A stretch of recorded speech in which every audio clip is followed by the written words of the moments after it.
Conférence Maroc.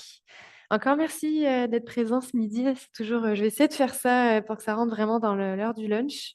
C'est quand même un gros morceau, le Maroc. Il y a toujours plein de voyages, plein de choses à raconter.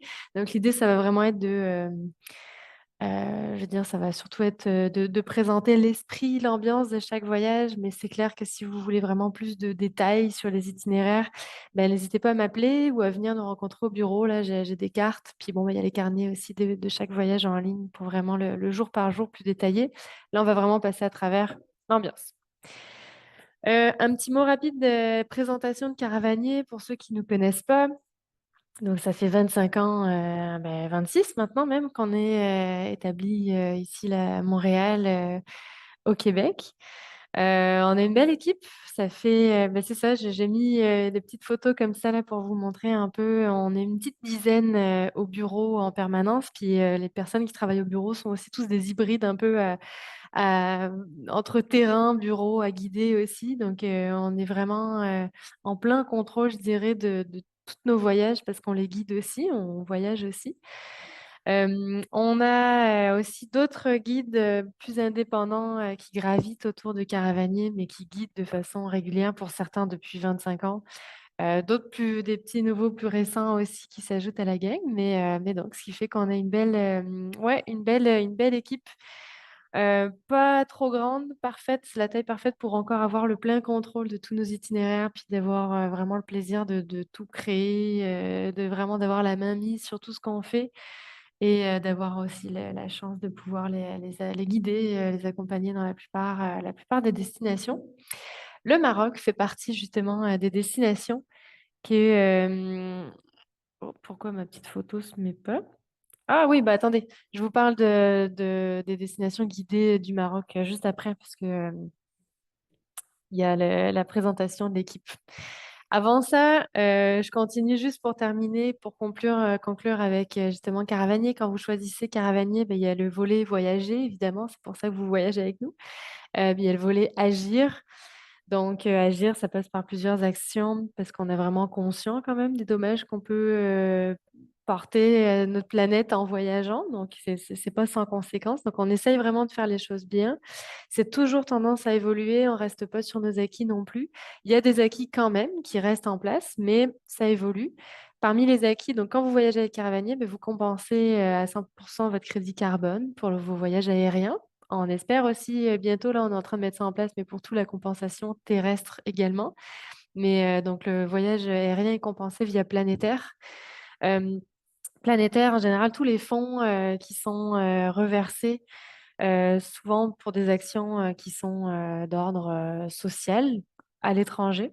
Par exemple, pendant plusieurs années, on a distribué des fours en Tanzanie ou au Kenya. C'était au Kenya il y a plusieurs années. Puis là, ça fait une couple d'années maintenant que, on encourage aussi la distribution de fours dans des villages isolés du Népal. On peut retrouver aussi toutes les informations là si vous voulez en savoir plus. Vraiment, on a toute une page qui explique vraiment très bien finalement dans quelles actions vont les fonds qui sont reversés, compensés. On est membre depuis 2018 aussi du 1% pour la planète. C'est un organisme mondial mais donc, il y a le 1% pour la planète qui est mondial, qui fait aussi justement beaucoup d'actions pour des causes environnementales essentiellement. Nous, on est vraiment membre du 1% pour la planète et du fonds plein air ici au Québec, ce qui fait que le 1% qui euh, est reversé pour des causes qui viennent vraiment soutenir des projets environnementaux au Québec. Entre autres, l'année dernière, il y a plusieurs milliers qui ont été redonnés distribués pour la protection de la Magpie, la rivière Magpie. Donc, entre autres, le genre de projets qui sont encouragés via le fonds plein air 1% pour la planète. Le principe sans trace, ça reste aussi un principe qu'on applique pour être le plus léger et évidemment, donc, comme le nom l'indique, sans trace sur les sentiers.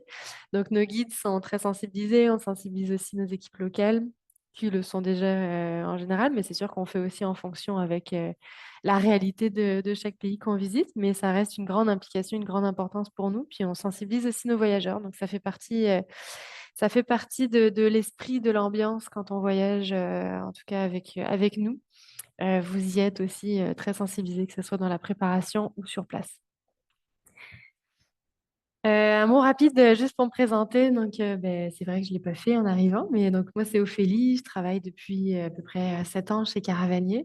Je m'occupe essentiellement de nos voyages en Afrique et en Himalaya. J'ai eu la chance de partir plusieurs fois au Maroc, que ce soit pour guider ou pour des voyages en famille. C'est vraiment une destination que j'affectionne particulièrement. Toujours beaucoup de plaisir à retrouver l'équipe sur place.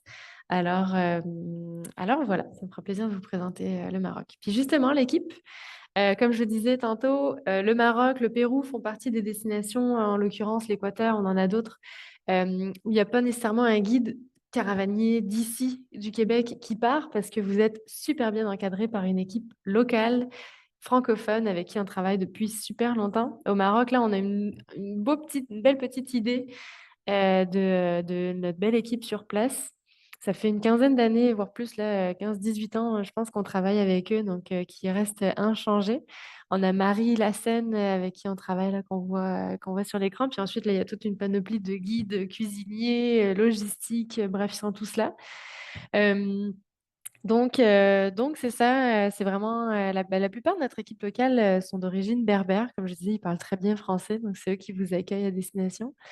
Je me rappelle plus quel diapo j'avais, mais ouais, c'était plus ok, la géographie. Mais un mot sur les Berbères, parce que moi j'aime vraiment ça le mentionner. Au Maroc, donc on parle français, on parle l'arabe, on parle aussi le berbère. La population berbère compose à peu près 65-70% de la population au Maroc.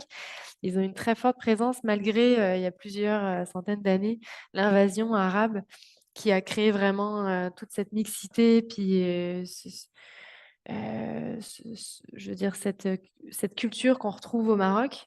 La culture berbère est encore très très forte. C'est vraiment un peuple à la forte identité culturelle. Ils ont leur propre langue, leur propre alphabet. Il y a plusieurs ethnies au Maroc, donc il y a plusieurs aussi. Je veux dire, il peut y avoir même plusieurs langues, plusieurs nuances dans le berbère. Donc c'est super intéressant quand on y va. Vraiment, soyez curieux. Moi, j'adore. Ils ont le contact super facile, ils sont extrêmement gentils, très avenants, très bienveillants. C'est un pays qui est tout à fait sécuritaire. J'ai souvent la question, mais quand on voyage seul, une femme seule ou en famille ou avec des enfants, mais moi j'y retourne les yeux fermés. C'est vraiment un peuple chaleureux, très accueillant et qui ont beaucoup, beaucoup de connaissances sur justement leurs propres traditions, leur culture. Donc voilà, si vous voyagez au Maroc, je vous encourage énormément à faire le saut puis à être curieux. Rapide présentation donc sur la carte. Donc le Maroc, on est bordé par l'océan Atlantique, la Méditerranée en haut. La capitale, c'est Rabat. Marrakech, on est juste ici. Donc, puis on est vraiment le Maroc avant tout, avant d'être un pays de désert, c'est un pays de montagne. On a tendance à l'oublier parce que souvent le Maroc vient avec désert, puis même encore aujourd'hui, notre voyage le plus populaire au Maroc, c'est notre voyage dans le désert. Mais vraiment, les montagnes sont bien plus prédominantes que le désert. Au Maroc, on voit que le pays est complètement traversé par la chaîne le massif de l'Atlas, la chaîne de l'Atlas qui traverse complètement du nord au sud. Puis l'Atlas est vraiment découpé en plusieurs massifs. Donc, on a le Haut Atlas central qui est vraiment, je dirais, vraiment qui se concentre ici. On a le Moyen Atlas qui est un petit peu plus au nord. Et ensuite, on a l'Anti-Atlas qui est plus au sud de Marrakech, par ici. Donc, on a vraiment de quoi s'amuser dans les montagnes. Là où on va dans le désert, ça va être plus, j'essaie avec ma souris, voilà, plus au sud. Après les grandes villes impériales comme Marrakech, il y a aussi la ville au bord de l'Atlantique qui est Essaouira, qui est très sympathique pour ceux qui veulent faire des extensions. Mais on va vraiment se concentrer donc dans les montagnes aujourd'hui et dans le désert. En général, on arrive à Casablanca. En fait, depuis cette année, il y a deux options de vols différents. Pendant longtemps, donc avec la Royal Air Maroc, on passe par Casablanca, puis ensuite on a un petit vol interne qui nous emmène à Marrakech. Mais je sais qu'Air Transat, depuis quelques mois maintenant, propose des lignes directes Montréal-Marrakech. Donc voilà, de plus en plus, c'est très facile de rejoindre le Maroc maintenant. C'est pas très loin, je veux dire, en 6 heures de vol, on arrive. 6-7 heures. Et on a vraiment en très peu de temps un dépaysement flagrant. Pour le coup, là, si on cherche de quoi se dépayser en plein hiver ou en plein été, n'importe, euh, pas très loin, à un prix quand même relativement accessible. Le Maroc est vraiment une destination de choix, à mon sens. Alors voilà pour la présentation du Maroc. Donc, notre arrivée au Maroc va se faire de façon générale et va s'appliquer pour tous nos voyages. Donc, on a vraiment, depuis quelques années maintenant, pris la décision de ne plus concentrer nos arrivées à Marrakech. On se garde Marrakech pour la fin. Donc, notre arrivée va être beaucoup plus en douceur.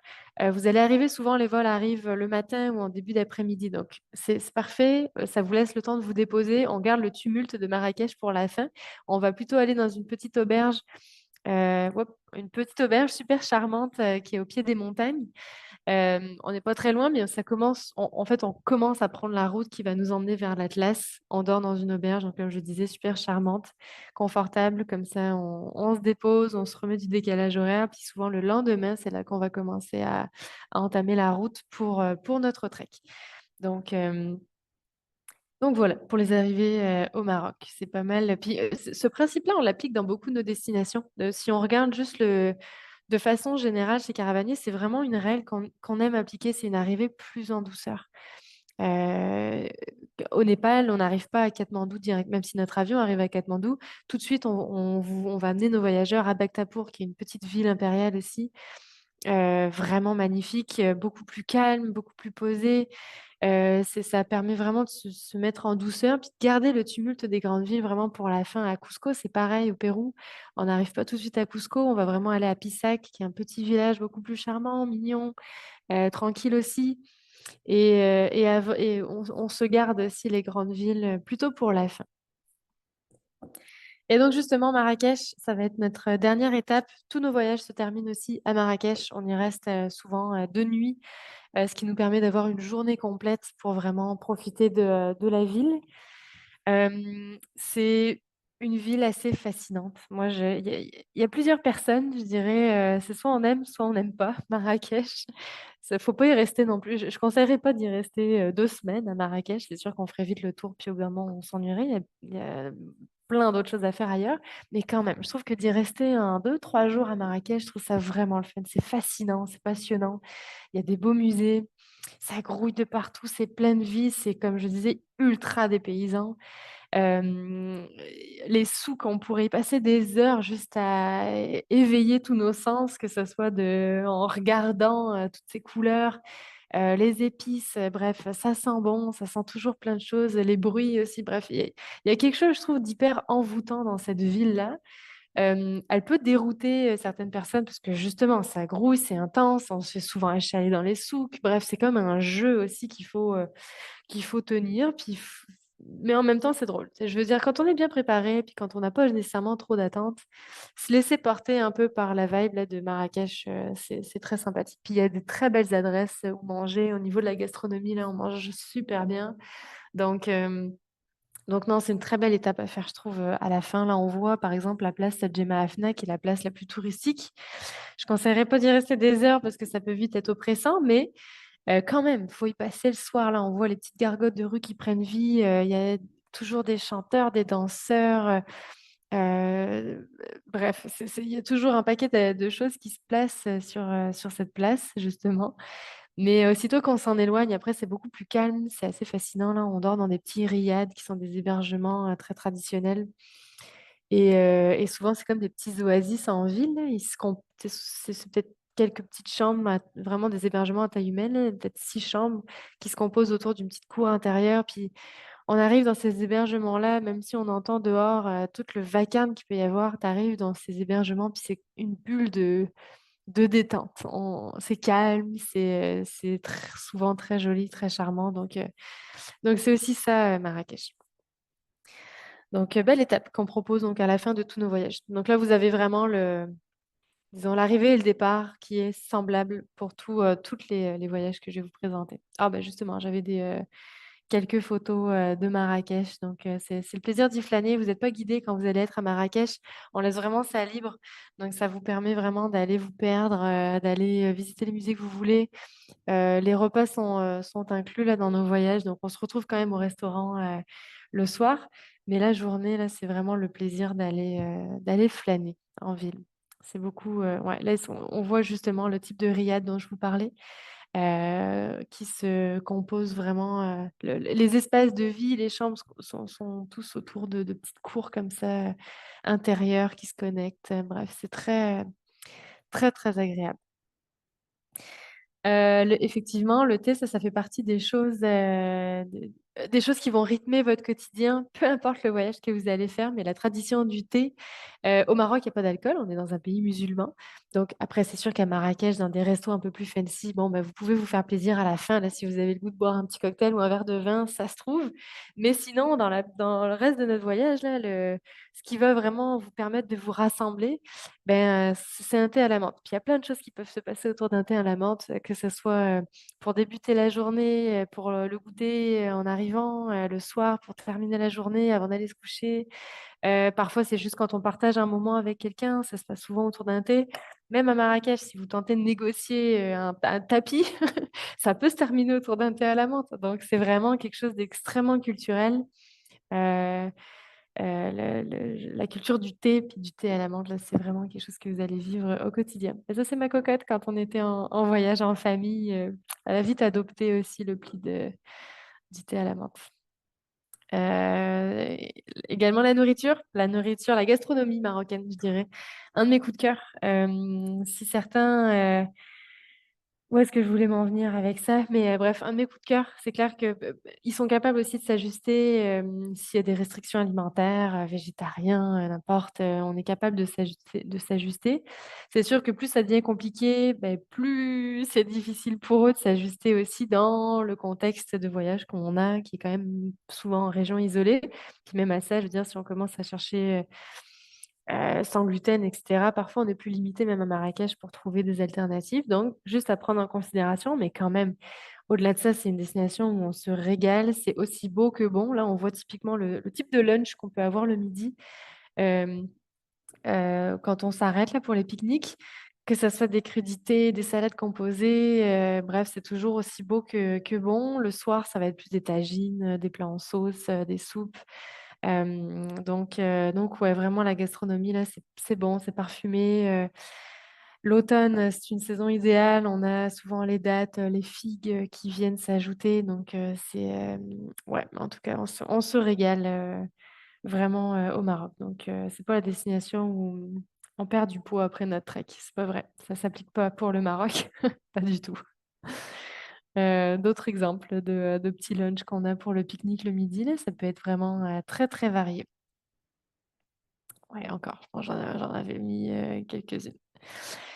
Donc voilà, ce qui caractérise vraiment nos différents voyages. Après, je vais plus rentrer donc, dans le détail de chacun des itinéraires pour que vous puissiez un petit peu les différencier. Je vais commencer avec nos deux voyages qui se font l'hiver. Parce que le Maroc, ce qui est le fun, c'est qu'on peut y aller toute l'année. C'est aussi pour ça qu'on a plusieurs destinations. On a à peu près 6 voyages au Maroc, mais les 6 voyages ne peuvent pas se faire en même temps. On n'a pas des dates en même temps. On a vraiment la période hiver qui va se concentrer vraiment dans le sud du Maroc, au sud de Marrakech. Donc, on a le premier voyage, la piste Mille Casbah, puis plus tard, le voyage dans le désert que je vais présenter. Et ensuite, printemps, été, début d'automne, on va vraiment aller jouer dans l'Atlas et les montagnes. L'hiver, les conditions sont pas bonnes, il y a de la neige, de la pluie, bref, c'est pas l'idéal de monter un peu plus haut dans l'Atlas et en altitude. Donc on se concentre. Là, en l'occurrence, la piste Mille Casbah, on est dans la vallée d'Ounila, euh, juste ici, qui est vraiment au pied du Haut Atlas. Donc on n'est pas en altitude, on n'est pas vraiment dans le cœur des montagnes, ce qui fait que c'est une région hyper agréable, une vallée très agréable pour y marcher l'hiver. Euh, et puis on n'est pas très loin de Marrakech aussi. Donc parmi nos voyages, le voyage, la piste Mille-Casbah est certainement le plus accessible, avec un niveau le plus modéré. C'est un 11 jours de Montréal à Montréal. On part de Marrakech, on va aller dans la vallée donc d'Ounila qui est juste ici. On commence à Aït Benadou, puis on va rejoindre ici le, la Casbah de Tellouet. Donc, on rejoint vraiment deux anciennes casbahs de grande importance dans la région. Puis, c'est vraiment une ancienne piste caravanière qu'on emprunte.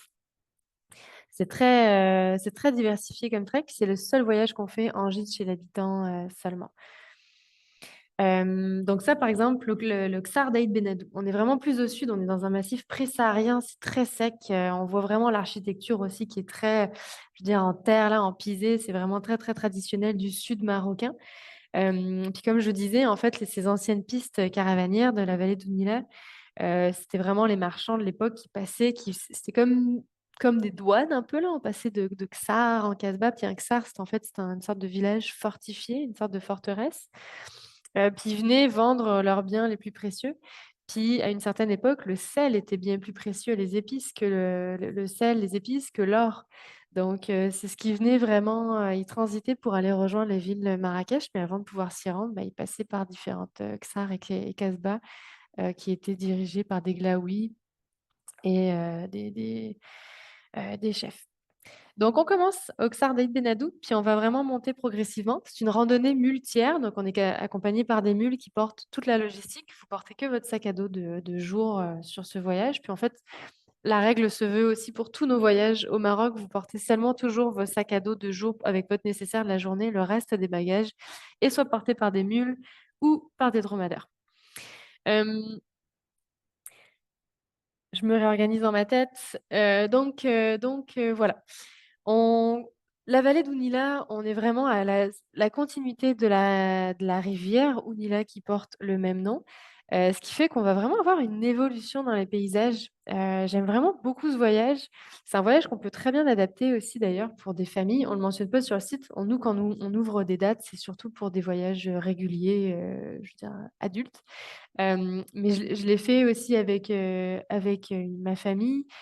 Ça peut très bien être adapté. On n'a pas des dénivelés trop exagérés sur ce voyage-là. Comme je disais, c'est 5 jours de marche, puis en moyenne 5-6 heures de marche par jour. On va vraiment marcher de village en village. On dort que en nuit en gîte chez l'habitant. Puis pour s'y rendre, ben, on va vraiment passer par différents types de sentiers. On va voir beaucoup, beaucoup de culture en terrasse, ce qui fait que c'est quand même un trek assez animé. On voit de la vie, c'est une vallée qui est habitée, qui est cultivée. Donc on voit vraiment les gens travailler dans les champs, c'est super intéressant.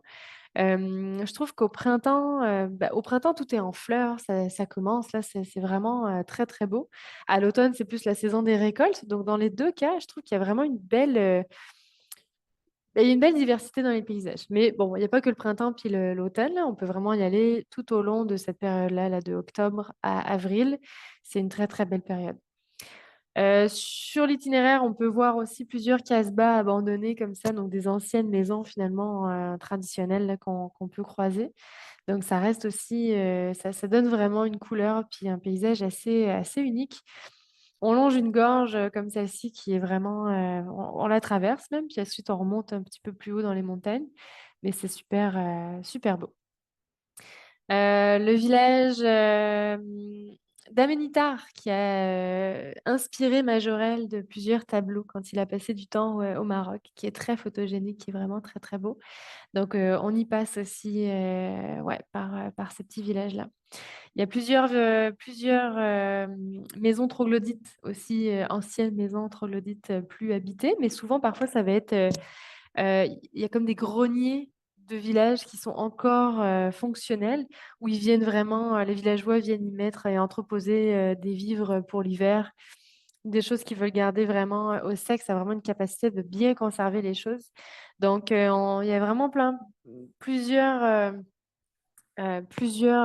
petites habitations comme ça ou curiosités géologiques qu'on peut croiser sur notre chemin là par exemple exactement là c'était des anciennes maisons troglodytes qui ont été abandonnées depuis, mais on passe devant puis on va les voir de vraiment près là, c'est quand même super impressionnant puis très très intéressant.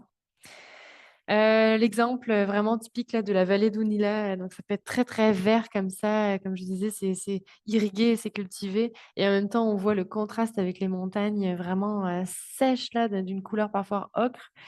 Donc c'est très, ouais, très très très beau comme diversité de paysages. On monte progressivement dans ce voyage, donc on voit vraiment les paysages évoluer. Comme je disais, Aït Benadou, là, c'est très sec, c'est beaucoup plus aride, c'est vraiment pré-saharien. Plus on va monter, plus on se rapproche de l'Atlas en direction de Telouet. On va voir de plus en plus, en montant les montagnes, les premiers sommets enneigés de l'Atlas plus au loin.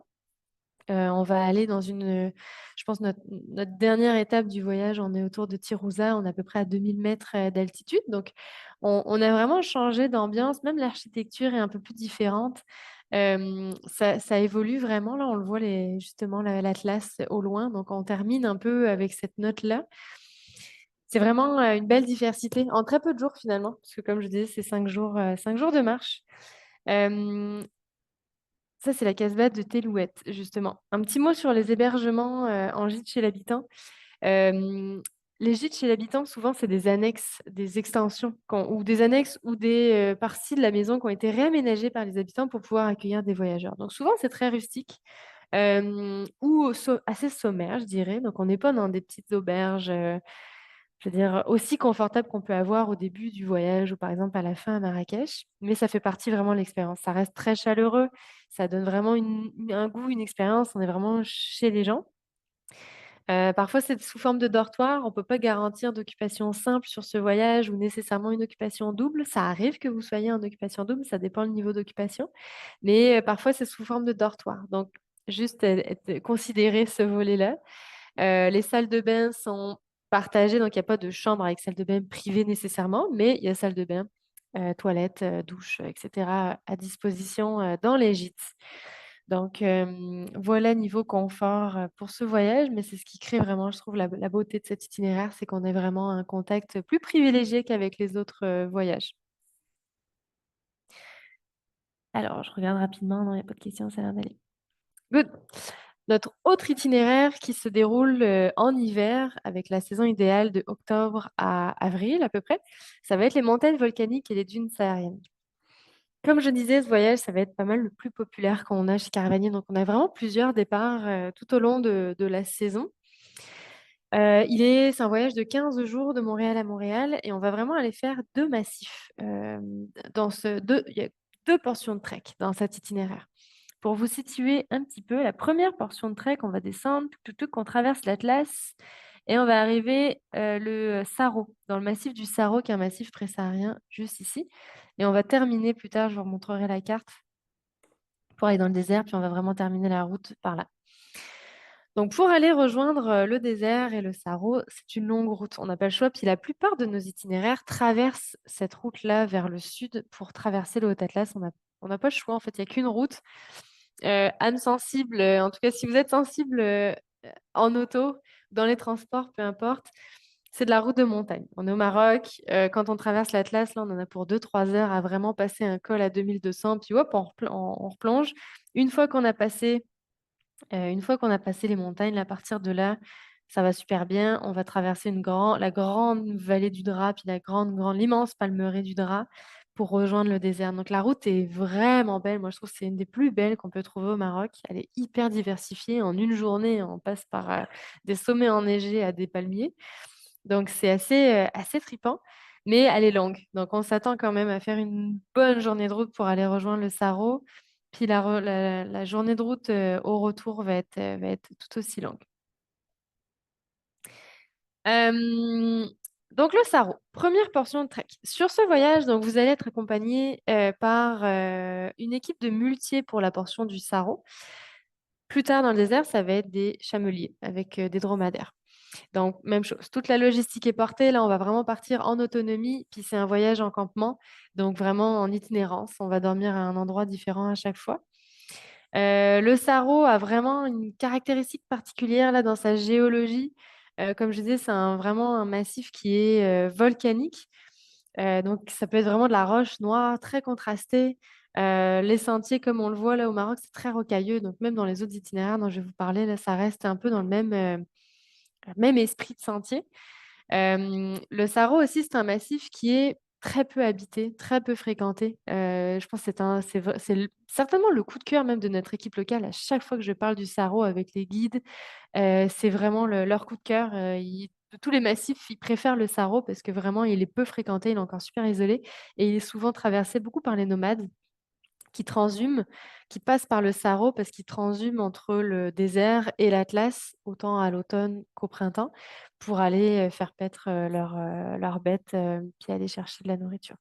Donc, c'est ça, on pourrait avoir la chance de croiser des nomades, en tout cas essentiellement à l'automne et au printemps dans ce massif-là. Justement, on peut en croiser quelques-uns sur la route. On est vraiment sur des plateaux déchiquetés, des canyons sur ce premier trek-là. Euh, Assez spectaculaire, j'avoue, il n'y a rien qui ressemble à ça au Maroc. Puis donc ça vient vraiment ajouter une forme de gros contraste avec ce qu'on va voir plus tard dans le désert. Euh, on a un col à peu près à 2 300 mètres sur cet itinéraire. Donc, ce qui fait qu'on a 2 bonnes journées de montée, à peu près de 8 900 mètres de dénivelé positif. On passe le col, puis après, on a une bonne descente de plus de 1000 mètres de dénivelé. Donc, je dirais que le gros, au niveau le niveau de ce voyage va être modéré. On parle toujours d'à peu près 6 heures de marche par jour. Euh, mais c'est ça, ça reste, le dénivelé de ce voyage va vraiment se concentrer dans le Sahara. Dans le désert, ça va être complètement différent. Exemple, les campements. Pour les campements, on a toujours une grande tente repas pour prendre les repas tous ensemble le matin, le soir. Puis sinon, après, vous avez des tentes, vous êtes toujours deux par tente, sauf si vous faites la demande pour être en occupation simple, c'est possible. Les petits matelas que vous voyez, ben, c'est vraiment notre installation pour prendre les repas. Pas de chaise au Maroc, donc on va vraiment s'asseoir en tailleur ou bref, sur les genoux, là. On va vraiment être assis à même le sol sur les petits matelas qui sont proposés. Ça reste aussi tout un volet très culturel, une immersion qu'on a parce qu'on est vraiment avec l'équipe locale aussi. Puis c'est un voyage où on croise pas beaucoup de villages, on dort pas chez l'habitant à part une nuit dans le voyage, ce qui fait qu'on a vraiment la chance de pouvoir créer un lien avec notre équipe. Donc, la dynamique du campement, ça ressemble pas mal à ça. Comme je disais, c'est des tentes. Il y a des tentes toilettes qui sont proposées aussi sur le campement pour le confort. Donc voilà, pour le sarrau, ça donne une petite idée. C'est 15 kilos maximum par voyageur. Là, ça a l'air intense vu comme ça, là, mais ils sont pas toujours aussi chargés, là. Pas toujours aussi chargés. Ils font vraiment attention. Là, on limite à 15 kilos par voyageur pour les sacs. Donc, très beau massif. Ensuite de ça, après nos 4 jours, on a une nuit de transition où on dort chez l'habitant. Donc, même principe que ce que je vous disais tantôt dans l'autre itinéraire. Et on reprend une portion de route, à peu près 3 4 heures de route pour aller vraiment faire la suite euh, de route qui nous amène vers Marmite pour notre début de trek qui va durer 5 jours. Même chose en itinérance dans le désert. Donc là, changement d'ambiance complètement. On est dans les dunes, mais pas que, parce que le désert est quand même bien plus diversifié que ce qu'on pense. Donc là, on change d'équipe, mais pas juste au niveau du portage. Vous allez toujours avoir le même guide, le même cuisinier tout au long de l'itinéraire, mais les muletiers sont vraiment là pour le sarrau. Et ensuite, on a j'ai dit les muletiers, mais oui, les muletiers pour le sarrau, les chameliers pour le désert, avec des dromadaires, parce qu'il n'y a pas de chameaux en Afrique. Donc dans le désert, comme je disais, plus diversifié que ce qu'on a, on voit quand même les belles montagnes au loin là, qu'on a toujours un peu en toile de fond. Puis ce qui est assez impressionnant, c'est que si vous demandez à votre guide comment il fait pour se repérer dans le désert, il se repère grâce aux montagnes qu'il voit au loin. En tout cas, moi je trouve ça toujours assez impressionnant. Je serais incapable de me repérer de la façon dont ils le font. Donc ils sont très forts. On passe autant dans des plateaux dunaires, donc des ergs, que des regs, des plateaux rocailleux, rocheux. Là, on voit par exemple le type de plateau plus vraiment tapé là, de roches qu'on peut passer. Donc, ça peut être pendant plusieurs kilomètres jusqu'à ce qu'on retrouve les dunes. Donc, quand même assez varié. On a un peu de végétation malgré tout dans le désert. Donc, ça peut être aussi très varié. On peut croiser des nomades aussi dans le désert, c'est évident. Là, c'est quand même un désert. En tout cas, la région dans laquelle on va peut être habitée, fréquentée, même si c'est une région qui est il y a plusieurs régions dans le Dra, parce que c'est traversé par le Oued Dra, la rivière du Dra. qui a une portion qui est bien plus fréquentée et touristique que l'autre. Nous, dans laquelle on va, c'est une région qui est militarisée, qui demande des permis spéciaux. Donc, il n'y a vraiment pas grand monde. Il n'y a pas de campement nécessairement en dur ou d'excursion en jeep, là, comme on peut voir dans beaucoup, beaucoup d'autres parties du Dra. Dans la portion où on est vraiment encore, on peut garantir encore un vrai isolement. Donc, c'est très, très intéressant pour ça. Donc, quelques images d'ambiance pour te donner une bonne idée. Ouais, les types de végétation qu'on peut avoir dans le désert, la flore locale. Au niveau des petites bébêtes, on s'inquiète pas avec ça. C'est sûr je rebondis juste avec la photo parce que je suis un peu décousue là. Il y a des photos qui ont pas rapport. Donc dans le, ouais, c'est ça. Les nuits sur le campement, les soirées sur le campement peuvent être aussi animées parce que les Berbères adorent aussi se retrouver et jouer de la musique. Donc ça peut être des très beaux moments de partage aussi avec eux. D'ailleurs, les lumières du désert sont absolument incroyables. Si vous êtes amateur de photos, là vraiment, prenez un bon appareil, ça vaut la peine. Les couchers de soleil, les levées de soleil, la lumière est, je pense, vraiment unique. On la retrouve très difficilement ailleurs, cette lumière-là dans le désert, ce qui donne souvent aussi des ciels étoilés incroyables. S'il y a bien un endroit sur Terre pour dormir à la belle étoile, c'est dans le désert. Donc, si vous avez la possibilité de le faire, en tout cas, vous allez avoir la possibilité de le faire. Moi, je ne peux que le conseiller à tous mes voyageurs, mais prenez la chance de prendre votre duvet, votre sleeping, votre matelas, puis d'aller vous mettre dans le creux d'une dune, là, parce qu'il n'y a vraiment pas meilleur endroit pour vivre cette expérience-là. Puis je rebondis avec les petites bébêtes que je voulais dire tantôt. Euh, Pas d'inquiétude dans le désert. À la période à laquelle on va, c'est en hiver. Il fait très bon. Il fait pas chaud. On n'est pas dans les grosses températures. Donc, ils sortent pas. En fait, ce que je veux dire, c'est qu'il fait trop froid à cette période de l'année. Donc, on n'est pas embêté. Donc, tout ce qui est serpent, etc., ça, c'est vraiment l'été quand il fait 50 degrés. Mais en plein hiver, le Maroc est un pays froid où le soleil est chaud.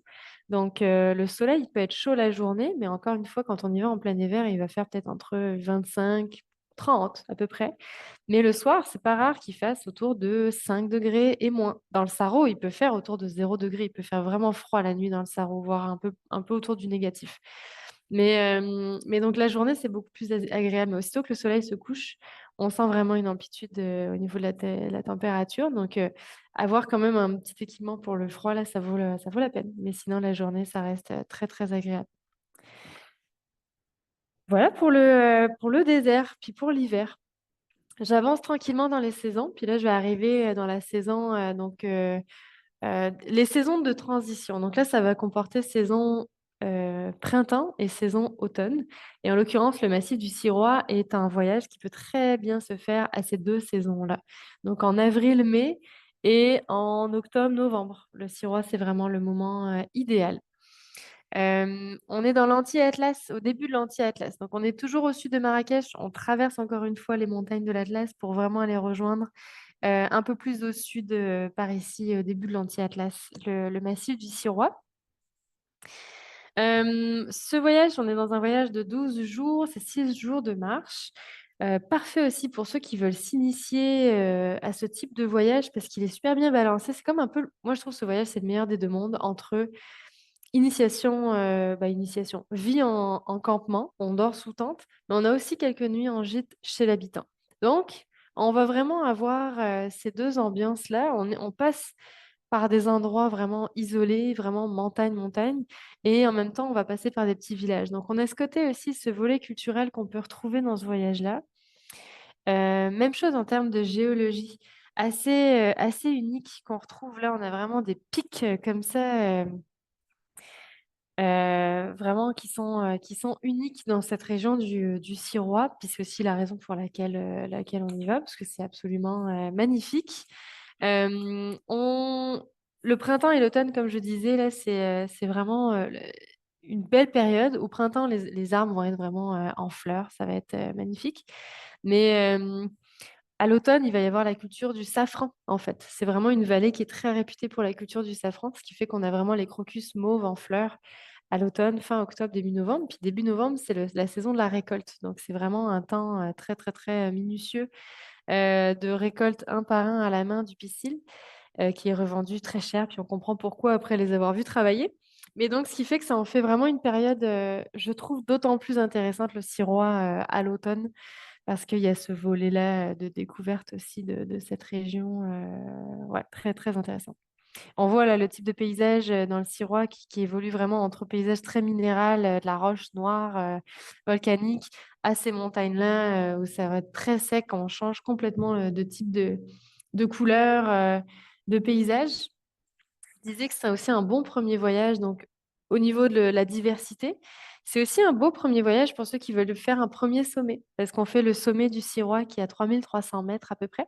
Donc, on a un petit goût quand même d'ascension sur ce voyage. C'est quand même une bonne journée de marche pour le Sirois. De façon générale, on est toujours à peu près à 6 heures de marche. L'ascension du Sirois peut être un peu plus longue, là, je dirais autour de 7 heures.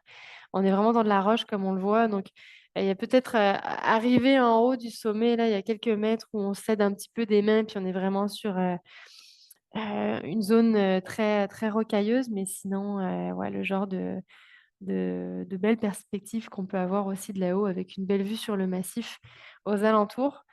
Des beaux couchers de soleil toujours, comme je disais, les lumières du Maroc, elles sont assez uniques.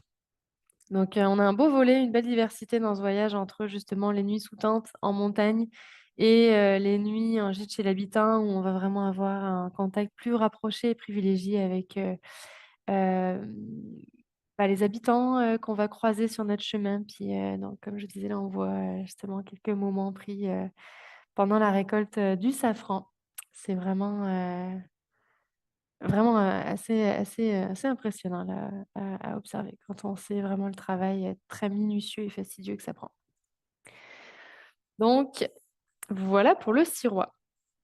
Euh, Ensuite, on continue à se déplacer là, le massif, je veux dire la saison été, estivale. Donc, on a le Mgoun, été Saoud, qui va être notre voyage le plus exigeant au Maroc, le plus long aussi.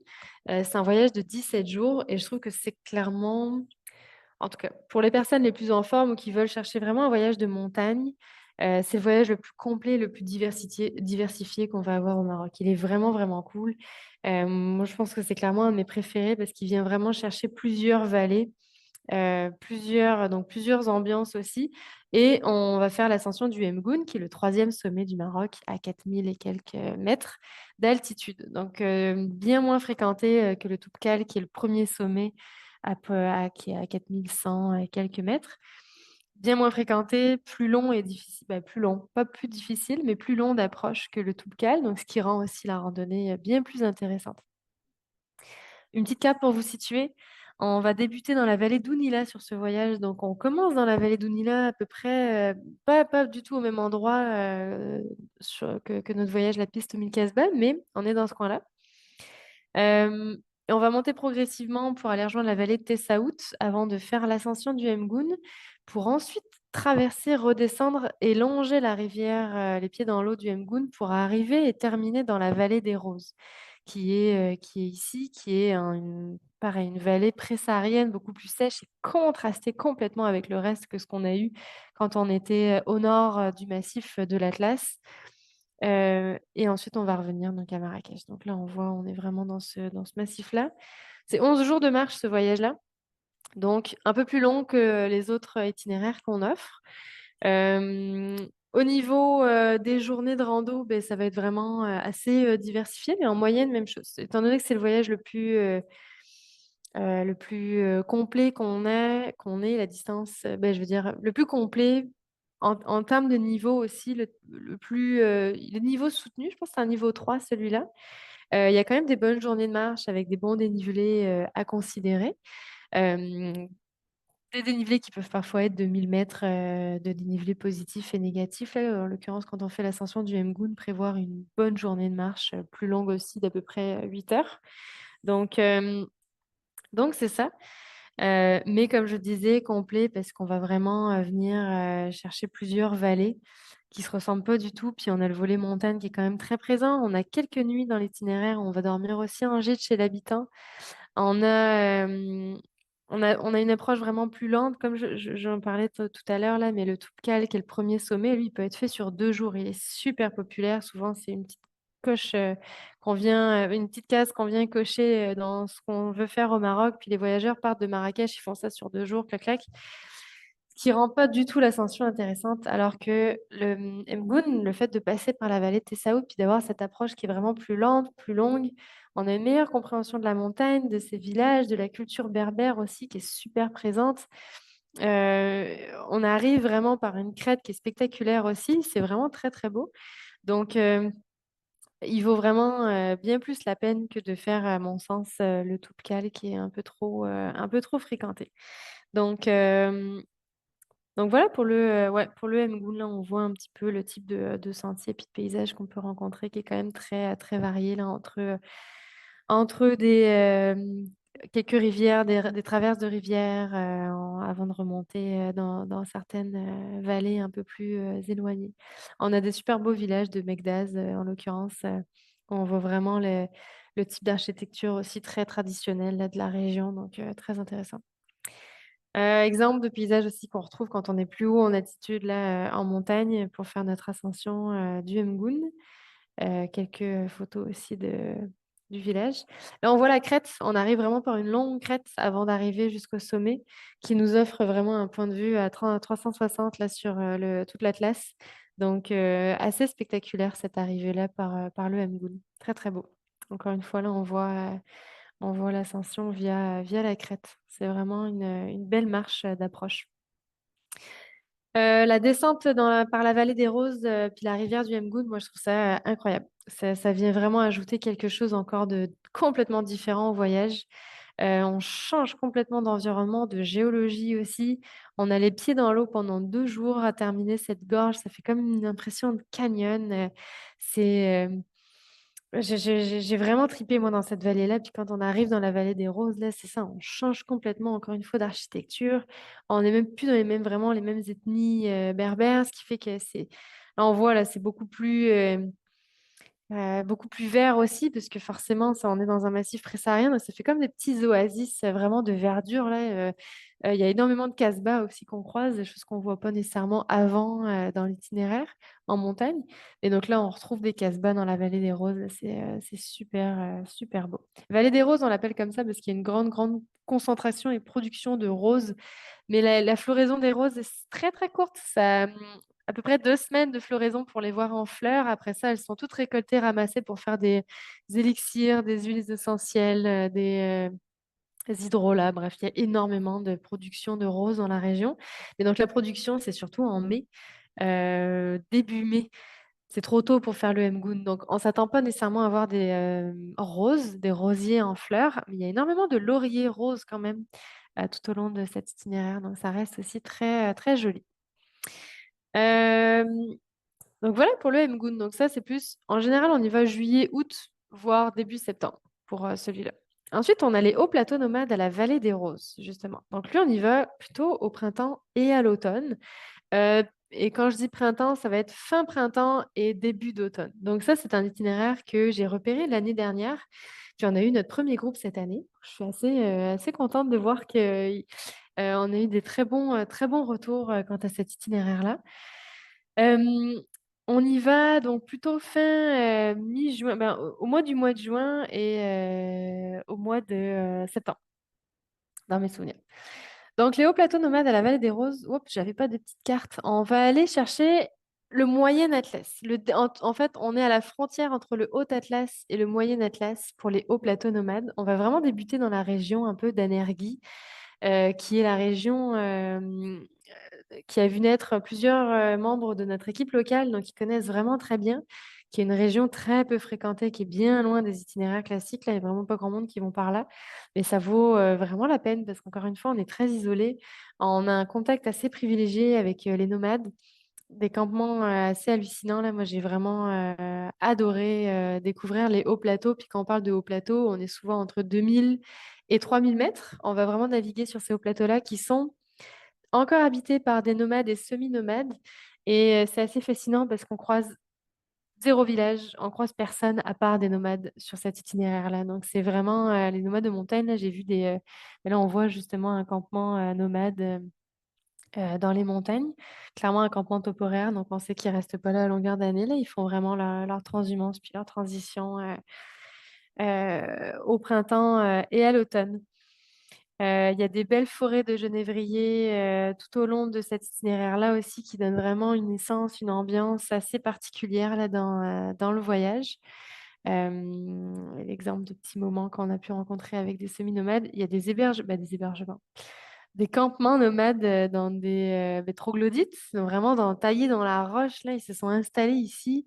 On passe par ces sortes de villages dans l'itinéraire, ce qui rend vraiment, je trouve, c'est comme un bond. On a l'impression de faire un bond dans le temps. En fait, c'est pas un bond dans le temps, c'est juste leur façon de vivre depuis des. C'est juste resté comme ça. Ils essayent de faire perdurer encore une fois des traditions, une façon de vivre nomade qui se perd malheureusement de plus en plus, euh, comme un peu partout dans le monde. Mais c'est sûr qu'au Maroc, on voit justement de moins en moins de nomades parce que forcément les jeunes générations vont chercher les grandes villes aussi pour plein de bonnes raisons. Mais donc, c'est clairement un mode de vie qui se perd un peu. Donc, on se sent assez privilégié de pouvoir en croiser autant et de pouvoir ben, vraiment essayer de comprendre ce mode de vie-là, je trouve, à travers cet itinéraire. C'est ce qui m'a beaucoup, beaucoup marqué. Des chameaux, des chameaux, non, il n'y a pas de chameaux, des dromadaires à 2500 mètres, 3000 mètres d'altitude. Là, c'était quand même toute une rencontre. Encore une fois, là, on voit des petits campements de nomades, donc ça vous donne une bonne idée de l'itinéraire. C'est vrai, je ne l'ai pas mentionné, mais c'est 14 jours de voyage au total, c'est 8 jours de marche dans cet itinéraire. Il y a quand même des bonnes journées de marche. On peut avoir des journées là, de 6-7 heures de marche, des dénivelés assez modérés, mais en moyenne entre 600 à 900 mètres de dénivelé cumulé quotidien. Donc, c'est le genre d'ambiance qu'on va avoir. Ouais, puis ça, c'est une bonne descente. Donc, on va redescendre. On va vraiment naviguer sur les hauts plateaux là, pendant plusieurs jours avant de redescendre progressivement pour aller rejoindre la vallée des Roses. Donc, la vallée des Roses que je vous présentais précédemment dans le Mgoun. Donc, nous aussi, dans cet itinéraire, on va vraiment traverser la rivière du Mgoun, les pieds dans l'eau. On va arriver vraiment dans cette gorge qui est super impressionnante pour arriver dans cette vallée-là qui est plus habitée. On change encore une fois complètement d'ambiance. C'est hyper contrasté avec tout ce qu'on a vu sur les hauts plateaux. Là, c'est comme si on entrait dans deux mondes, deux univers assez différents. Euh, Vraiment, on retrouve les cultures en terrasse, on retrouve les types d'hébergements, les casbahs, la chaleur aussi qu'on retrouve du sud. Donc, et puis les petits villages là, comme Boutarar, qui est absolument magnifique. Vraiment très, très, avec une construction hyper traditionnelle dans la vieille ville. Donc, on dort aussi dans des petits gîtes chez l'habitant à la fin, du côté de Boutarar, dans la vallée des Roses, qui fait que ça vient vraiment ajouter un charme à cet itinéraire que j'aime beaucoup. Donc voilà pour les hauts plateaux nomades à la vallée des Roses. Je pense que ça termine le Dolce Vita. Dolce Vita, c'est ça, ça va être le dernier itinéraire que je vais présenter.